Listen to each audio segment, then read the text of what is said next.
2024 ഈ തെരഞ്ഞെടുപ്പിൽ BJP വലിയ കരുനീക്കം തന്നെയാണ് നടത്തുന്നത്.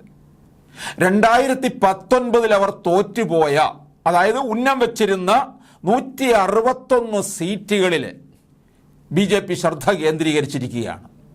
2019 BJP 303 സീറ്റുകളിൽ വിജയിച്ചിരുന്നു.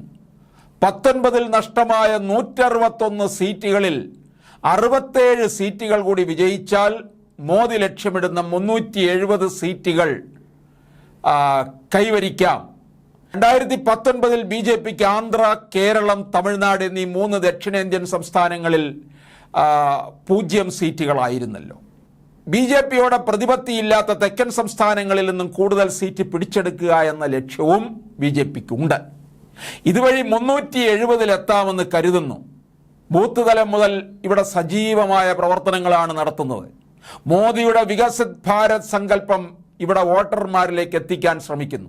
അതുപോലെ ഗരീബ്, അതായത് പാവങ്ങൾ, യുവ, അന്നദാത, കർഷകര്, നാരി എന്നീ മേഖലകളിൽ മോദി സർക്കാർ നടത്തിയ വികസന പ്രവർത്തനങ്ങളും പ്രചരിപ്പിക്കുന്നുണ്ട്. അയോധ്യയിൽ രാമക്ഷേത്രം സാധ്യമാക്കിയത് വലിയ നേട്ടമായി. 89 പാലംപൂർ ദേശീയ യോഗത്തിൽ എന്തു വില കൊടുത്തും രാമക്ഷേത്രം നിർമ്മിക്കുമെന്നെടുത്ത തീരുമാനപ്രകാരമാണ് അയോധ്യ രാമക്ഷേത്രം സാധ്യമാക്കിയത്. ഇതും BJPയുടെ കുതിപ്പിന് സഹായിച്ചിട്ടുണ്ട്. ബംഗാളിൽ എന്ത് വില കൊടുത്തും CAA നടപ്പാക്കുക എന്നത് BJPയുടെ ലക്ഷ്യമാണ്.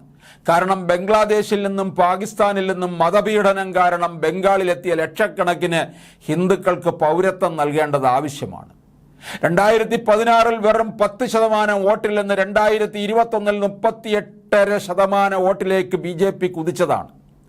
വരാൻ പോകുന്ന നിയമസഭാ തെരഞ്ഞെടുപ്പിൽ ബംഗാളിൽ അധികാരത്തിലെത്തുക എന്നതും BJPയുടെ ലക്ഷ്യമാണ്. അത്തരത്തിലാണ് BJP ബംഗാളിൽ കരുനീക്കം നടത്തിക്കൊണ്ടിരിക്കുന്നത്.